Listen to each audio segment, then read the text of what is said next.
আমি জানতে পারছি নানা জায়গায় হিন্দু সম্প্রদায়ের উপরে ভয়ভীতি দেখানো হইতেছে, তাদের বাড়িঘর ব্যবসা প্রতিষ্ঠানে হামলার চেষ্টা চলতেছে। মেহরবানি করে এই কাজ করবেন না। কোনটা পলিটিক্যাল কাজ আর কোনটা ক্রিমিনাল কাজ, এই দুইটা আলাদা করতে পারতে হবে। কোনটা প্রতিক্রিয়া আর কোনটা প্রতিহিংসা, চান্স নেওয়া, সেটা আলাদা করতে পারতে হবে। কখন থামতে হবে সেটা বুঝতে পারাটা জরুরি। এই জন্যই মুরব্বী লাগে, বুঝছাও। হ্যাঁ, ভাঙিছেন যে পারমিশন নিয়েছেন কারো কাছে, কোনো এক মুরব্বীর পারমিশন নেবেন। আমারে যতই সিনিয়র ভাবেন না কেন, যতই দাদা দাদা করেন কেন, আমিও কিছু করতে গেলে, ইম্পর্টেন্ট কিছু করতে গেলে, গুরুত্বপূর্ণ কিছু করতে গেলে মাহমুদ ভাইয়ের সাথে আলাপ করে নিই। আমার দেশে মাহমুদুর রহমান, ওনার পারমিশন নেই। আপনারা হয়তো জানেন না, ওনাকে সম্মান জানানো তো আছেই।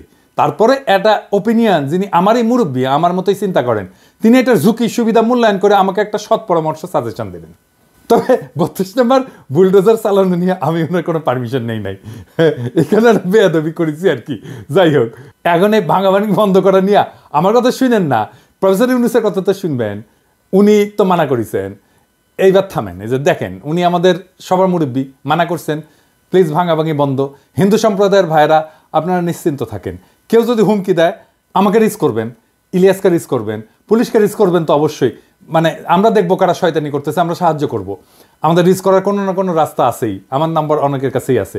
এমনকি পুলিশ বাহিনী যদি মনে করেন আমার বা ইলিয়াসের ইন্টারভেনশন কাজে লাগবে আপনাদের, তাহলে আমাদেরকে রিস্ক করবেন, আমরা আমাদের সাধ্যমতো চেষ্টা করব।